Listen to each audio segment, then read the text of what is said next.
Hey friends, welcome back to my channel, and today I will make a video about English tips and tricks to learn vocabulary. Well, I think it's been ages since I did a video about English, how to learn English, so today I come back with another video about how to learn vocabulary through reading English books. So I did make a video about how to take notes English vocabulary, so remember to check this out on my YouTube channel. Okay, so anyway, today let's talk about the steps by step how to learn English words through reading English books. So if you're a reader like me or you love reading like me, you may have did read a lot of English books, and me too. Although I don't have, a large amount of English books, but I can read magazines, newspaper, or sometimes I even reading English books like Harry Potter.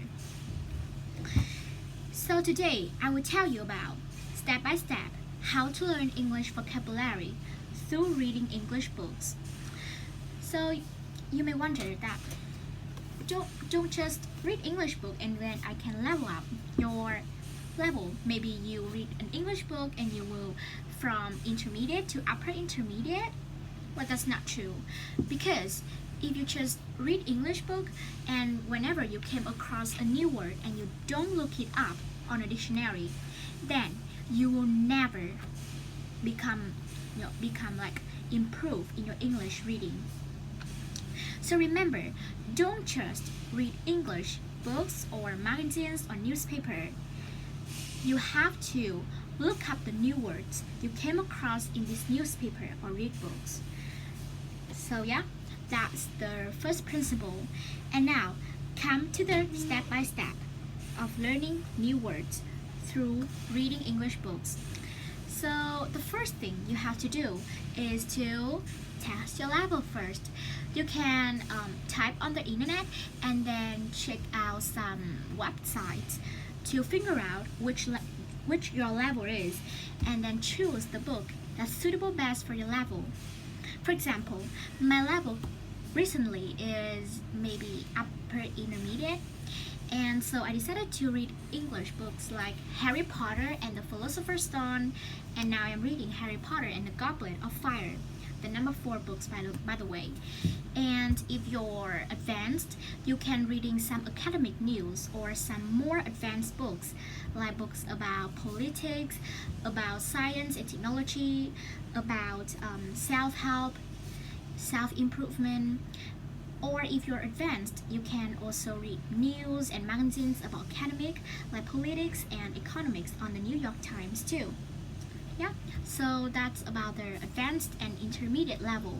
But if you are a beginner, I think you should read some children's story, like or you can watch some Disney movies. But now we are talking about reading. So let me see which books you can read if you're a beginner. I think you should read children's stories, or children books.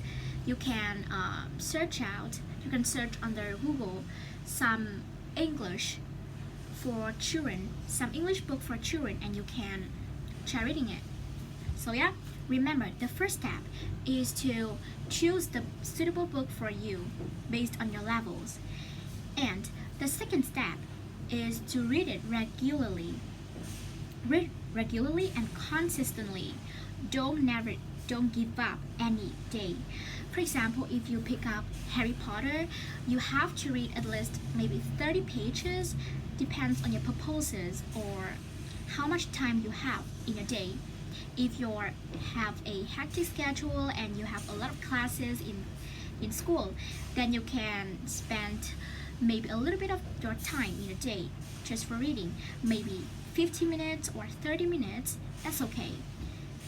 No matter how much time you spend for reading English books, the thing is really matter is that you have to spend the time just for reading consistently and focus. Of course, if you just spend time but you are easily get distracted from your mobile phones, from your friends, then you will never focus on reading properly and efficiently. So remember that read regularly and consistently. Read at least maybe 30 pages or 50 pages, depends on how much time you have in a day. So that's the step 2. And now come to the step 3 is while reading, remember to use a highlighter or use maybe a normal pen to underline the new words or the new phrases or even the new idioms too. For example, if you're reading Harry Potter and you're reading, so you came across a totally new word you never encountered before, then use your pen or highlighter to underline it so that you can look them up after reading the chapter. So yeah, use a new words. Or you can even underline the phrases too. In case you don't know what phrases or collocations are. So phrases and collocations are a certain phrases that you can't change the position of this in a certain phrase. For example, in the first place is a collocation. It means that at the beginning. Or an example of idioms too is let me see. Over the moon, a very common one, is also an idiom, means that you are very happy, you're very delighted about something. So yeah, remember to underline new words and phrases. And the number 4, this step is very important one, so remember to do it. It is guess the meanings of the new words or the new phrases from the context of the book. If you're underlining the new words, you have to get from the context what the meaning of this word. Just guess it. You don't have to be correct at once. You just have to correct it from the context. So yeah, that's the step 4. And the step 5 is very important too. Compare with a dictionary. So there are tons and tons of dictionary you can use on the internet. You can use the digital one or you can use the paper one. But I highly recommend you guys using the digital ones because I think that it has more information and explain the new words in detail than the paper dictionary like Oxford. But you can use paper too if you want, but if I were you, I would use the digital ones because it's more convenient than the paper one. So yeah, compare with the dictionary. And so what do you have to do right after looking it up on the dictionary? Just set it aside and don't revise it? No. Now come to step 6 is record vocabulary. Once you have looking up all the new words, you don't just ignore it and don't revise it because this all in vain. You have to record it in order to revise or in order to look through it the next time you want to revise the new words you learned.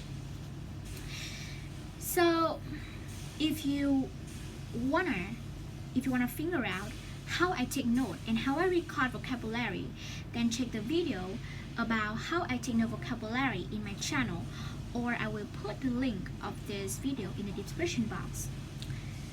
And some information you have to record on your notebook, or you can even write your new vocabulary in a flashcards too. But I normally use a flashcard because it is more convenient. You can bring it with you everywhere and you can open it to revise every time. Maybe waiting for the bus, maybe lining up in a queue to maybe buy a cinema tickets. But whenever you can use a flashcard to revise, you don't have to bring a single notebooks, and it's very annoying sometimes because maybe you forget, who knows. So yeah, anyway, remember to record vocabulary. And some information you have to record is the first thing, of course, the new word. The second thing is the phonetics. Well, this part is often be ignored because I remember that once I borrowed my friend's notebooks of vocabulary, I see that he hadn't even written the pronunciation of the new word. But this is very important because you have to use it in a real conversation and you don't know how to speak it or how to pronounce it properly, the native speaker can understand you. So remember to write the phonetics of the word. Depends on the IPA. You also have to write the meaning too. You can either write on English or write on your mother tongue, but I suggest you writing on the English because it trains your brain to think in English. And I think that after writing the meaning of the word, you can also write some example sentences. You can pick it up from the dictionary and write it down on your notebook or your flashcard, or you can just make up a example related to yourself, like it based on a real event that had happened before. So that way will help you to remember and memorize the word longer because it just like resonate to you.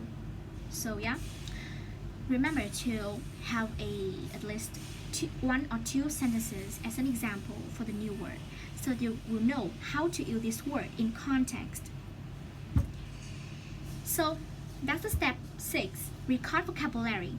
And now come to the final step, which is very important too, is review the new words. So you can either review regularly, maybe every day, or review once a week, once a month, or twice a year. But you have to remember regularly or else you will forget it very quickly. If you don't know, you can refer or consult the forgetting curve. It means that if you don't revise anything, you just learn it at once and then throw it away. You don't revise it, then you will forget very quickly. You will forget 90% of the new information or new concept you've learned in just 24 hours. So revise regularly is very important and crucial, a very essential step if you want to use this new word in real conversation. And you can also use this new word in a real life. Maybe you can write a story about including this new word, or you can make up an example including this new word, or you can speak with your partner, with a native speaker, including this new word too. But in case you don't have any partner or any native speaker, then you can speak with yourself. That's a very good way, and I use it all the times because I don't have any friends or native speakers, so I always just speak with myself, or sometimes I make up stories including those new words. Okay, so that's all about the steps I want you to remember in order to record new words, how to learn new words from the English books. Remember that don't just read English books passively. You have to do something actively, like highlight or underline whenever you encounter a new word. That way will help you to remember because you have to do many steps to remember a new word. So remember to try 7 steps I've taught you at the new video. And to sum up all the videos, what it is about, I will tell you all the things that you have to remember from this video. And remember to try this out as soon as you finish my video, because put something into action will help you to remember it longer and it will become your habit. Okay, so the first step, pick something you enjoy reading or based on your level. If you're a beginner, read some children English books.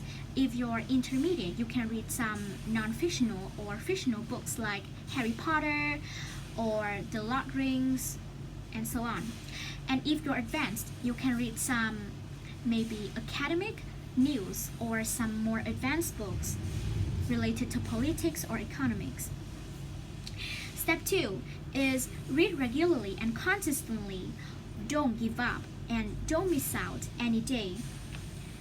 You can just read one chapter or 30 minutes per day. Step number 3, underline or highlight new words or phrases so that you can look them up after reading the chapter. Step number 4 is guess the meaning from the context first before you're looking it up on a dictionary. Number 5 is compare the new word with a dictionary.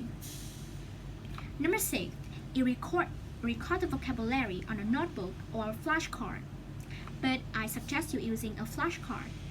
And remember that when you're recording a vocabulary, some information you have to is the word, the phonation, or the phonetics, the example sentence, the collocations go along with this new word.